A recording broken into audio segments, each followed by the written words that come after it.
Ассаламу алейкум, hürmetli оқушылар. Сіздер менен бүгінгі өтетіғын темамыз Python'да қателіклер менен ісілесу. Таза темамызды өтпестен алдын, оның жобасы менен кішкене танысып өтеміз. Жобасы, демек бірінші жобада Python'да қателіклер түрлері, һәм олар хақында түсінікке ие боламыз. Кейінгі жобада болса, осы қателіклерді қалай сапастыру хақында тоқталып өтеміз. Hürmetli оқушылар, сіздер менен өткен сабақтағы үйге тапсырманы көріп шығамыз. Демек, үйге берілген тапсырмамыз. Шеңбердің һәм дөңгелектің радиусы 4 метрге тең. Пи болса 3,14, яғни тұрақлы константа.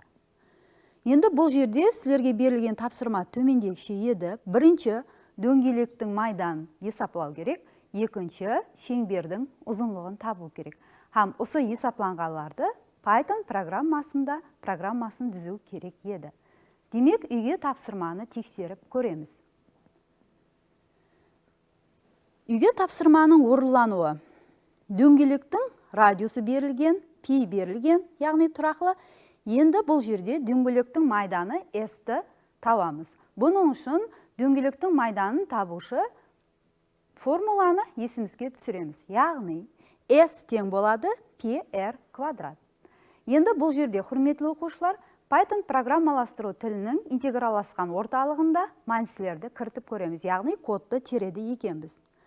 Бұл жерде сіз экранда көріп тұрған R тең 4 берілген, соң P мәнісі берілген, һәм жоғарыда айтып өткеніміздей майдан формуласы келтірілген. Һәм біз бұл жерде print S дегенбіз, себебі бізге осы майданның формуласын есаплап беру керек программамыз. Бізге нәтижені көк реңде сіз экранда көріп тұрған 50,124 етіп есаплап берген. Демек, hürmetli оқушылар, өздеріміз мәнсілерді формулаға қойып көрсек те, осы сан шығады екен. Демек, программамыз дұрыс істелген. Екінші тапсырмамыз шеңбердің ұзынлығын есаплау.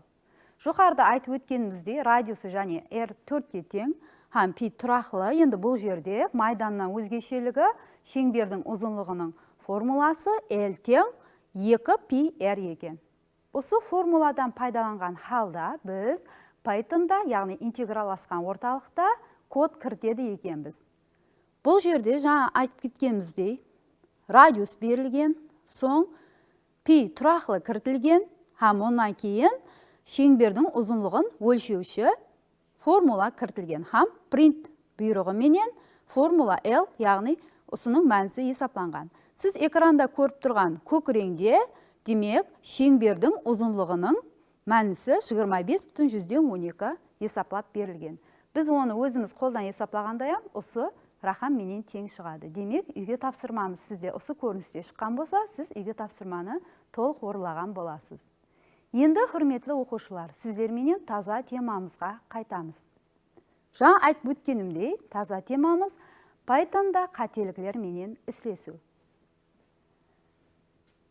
Енді, hürmetli оқушылар, осы жерде біз бірнеше сұраулар беріп өтпекшіміз, һәм осы сұрауларға жауап беру арқылы теманы тереңірек түсініп алуымызға болады екен.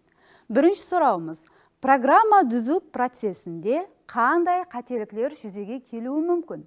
Екінші сұрауымыз: программада ұшырасатығын қателікті жоқ ету мүмкін бе? Һәм үшінші сұрауымыз: Python программаластыру тілінде қателік ұшырасып қалса, ол қалай жоқ етіледі?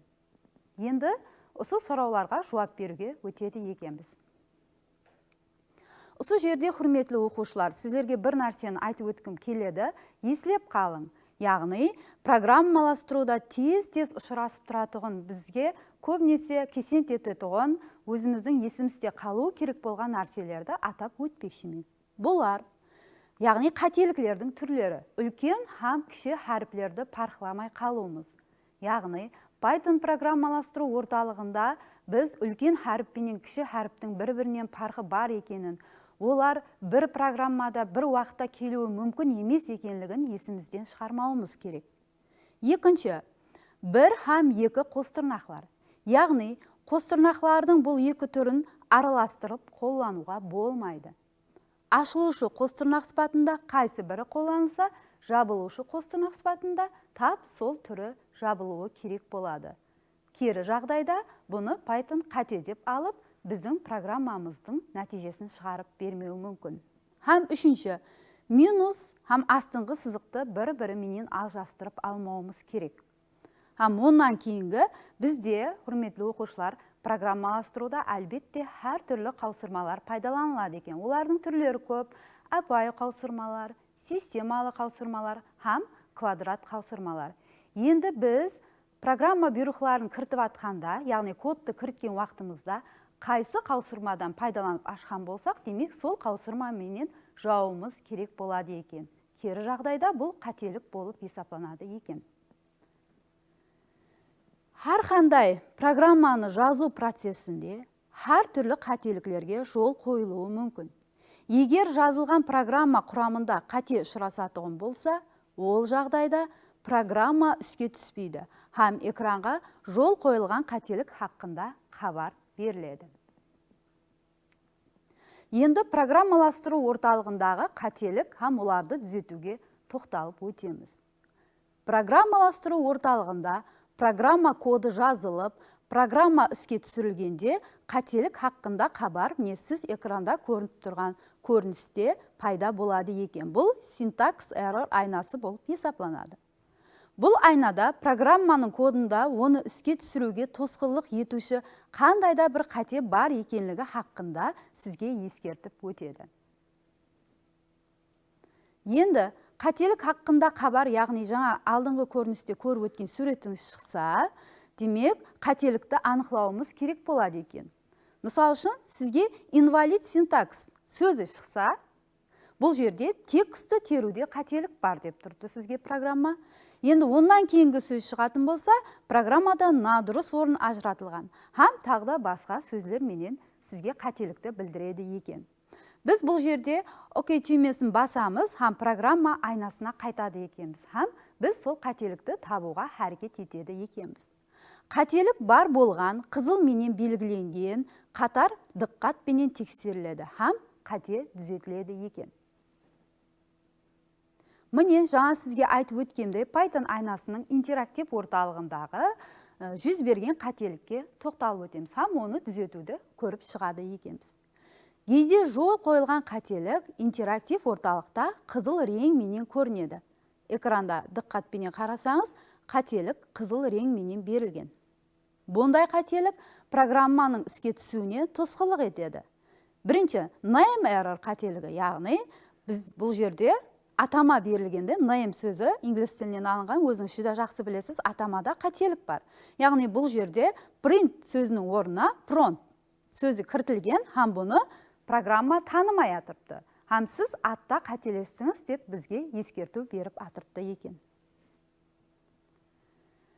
Енді егер интерактив орталықта сондай қателік жүз берсе, файл сөзі менен басанушы қатар үстіне келеміз. Яғни экрандағы қызыл жазуларға әтібар берсек, файл сөзі менен басанған қатар болады. Осы жерге барып, тышқаншаның оң түймесін басамыз. Бұл екінші суретте көрсетілген. Соң go to file line бөлімі таңланады. Бұл үшінші суретте көрініп тұрыпты.